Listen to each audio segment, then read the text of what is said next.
Alright, you can start reading right now. Turn. What's this? You've changed your dress? Yes, Torvald, Torvald. I have changed my dress. But why now? So late. I'm not sleeping tonight. But Nora, dear, it's not that late at all. Sit down, Torvald. We have a great deal to talk about. Nora, what's going on? That hard expression. Sit down. This will take time. I have a lot to say to you. You're worrying me, Nora. I don't understand you. No, that's just it. You don't understand me, and I have never understood you. Not until tonight. No interruptions. You have to hear me out. We're settling accounts, Torvald. What do you mean by that? Doesn't one thing strike you about the way we're sitting here? What might that be? We've been married 8 years. Doesn't it strike you that this is the first time the two of us, you and I, man and wife, have ever talked seriously? Well, seriously, what does that mean? In 8 whole years, no longer, right from the moment we met, we haven't exchanged one serious word on one serious subject. Should I constantly be involving you in problems you couldn't possibly help me solve? No, I'm not talking about problems. I'm saying that we've never sat down together and seriously tried to get to the bottom of anything. But Nora, dearest, would you have wanted that? Yes, of course, that's just it. You've never understood me. A great wrong has been done to me, Torvald, first by Papa, then by you. What? By us? Who've loved you more than anyone in the world? You've never loved me. You just thought it was a lot of fun to be in love with me.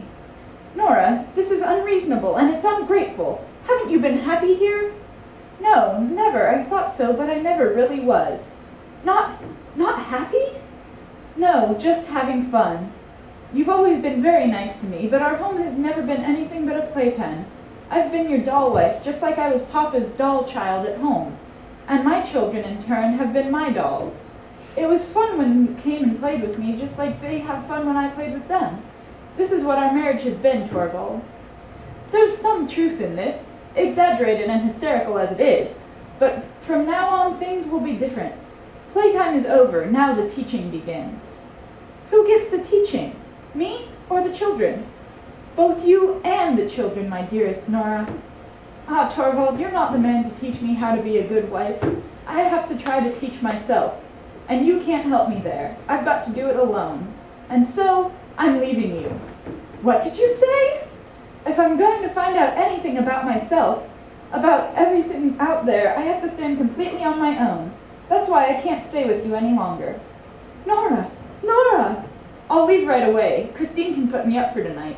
You're out of your mind. I won't allow it. I forbid you. It's no use forbidding me anything anymore. I'll take what's mine with me. I won't take anything from you now or later. What kind of madness is this? Tomorrow I'm going home.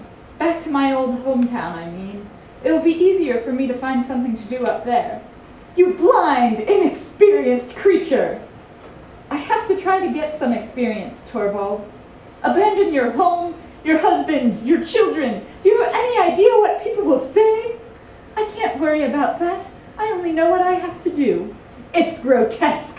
You're turning your back on your most sacred duties. What do you think those are, my most sacred duties? I have to tell you? Aren't they to your husband and children? I have other duties equally sacred. No, you don't. Like what? Duties to myself. You're a wife and a mother, first and foremost. I don't believe that anymore. I believe that, first and foremost, I am a human being, just as much as you, or at least I should try to become one. I've never been so clear and so certain about so many things as I am tonight.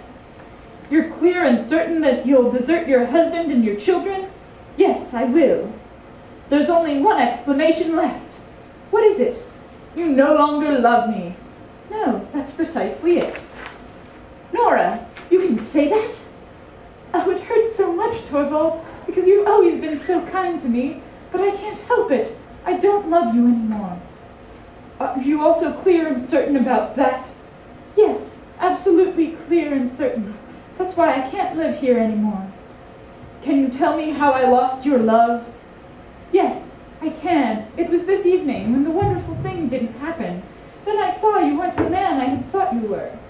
Say more. I'm not following this. I've waited so patiently for 10 years now. Good Lord, I know that these wonderful things don't come along every day. Then this disaster broke over me and I was absolutely certain. Now this wonderful thing is coming. While Krogstad's letter was lying out there, I never imagined you'd give in to his terms even for a minute. I was so certain you'd say to him, "Tell your story to the whole world." And when that was done, yes, then what? When I had given up my wife to shame and disgrace, when that was done, I was completely certain that you would step forward and take everything on yourself. You'd say, "I am the guilty one. I'd work for you night and day, Nora, gladly, suffer and sacrifice for our sake, but no one gives up his honor, even for the one he loves." That's exactly what millions of women have done. Oh, you're thinking and talking like an ignorant child. Maybe, but you don't think or talk like the man I used to be with. When your big fright was over, not the danger I was in, but what happened to you, when that threat was past and it was like nothing had happened to you. I was just what I was before, your little songbird, your doll, and you'd have to take care of me twice as hard as before, since it was so frail and fragile. In a moment, Torvald, it dawned on me that I'd been living with a stranger, that I'd borne 3 children with him. Ah, I can't stand the thought of it. I could tear myself to pieces.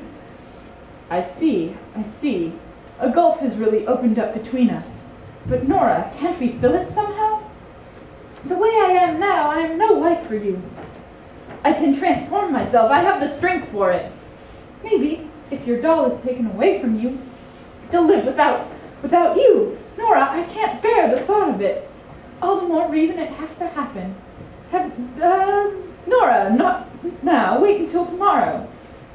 I can't spend the night in a strange man's house. But can't we live here like brother and sister? You know very well how long that would last. Goodbye, Torvald. I won't see the children. They're in better hands than mine, that much I know. The way I am now, I can't do anything for them. But someday, Nora, someday. How do I know? I have no idea what will become of me. All finished. All over. Nora, will you never think about me after this? You're on, Frank. Of course I'll think about you often. And the children, and the house. But I'll have to send to you help if you need. No, I'm telling you, I accept nothing from strangers. Nora, can't I ever be anything more than a stranger to you? Oh, Torvald, not unless the most wonderful thing of all were to happen. Name it. What's this most wonderful thing? It's both you and I would have to transform ourselves to the point that, oh, Torvald, I don't know if I believe in it anymore. But I will. Name it. Transform ourselves to the point that our living together could become a marriage. Goodbye. I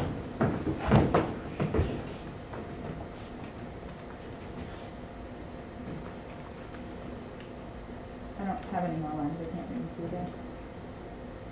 I don't want to leave them motherless. Oh, true.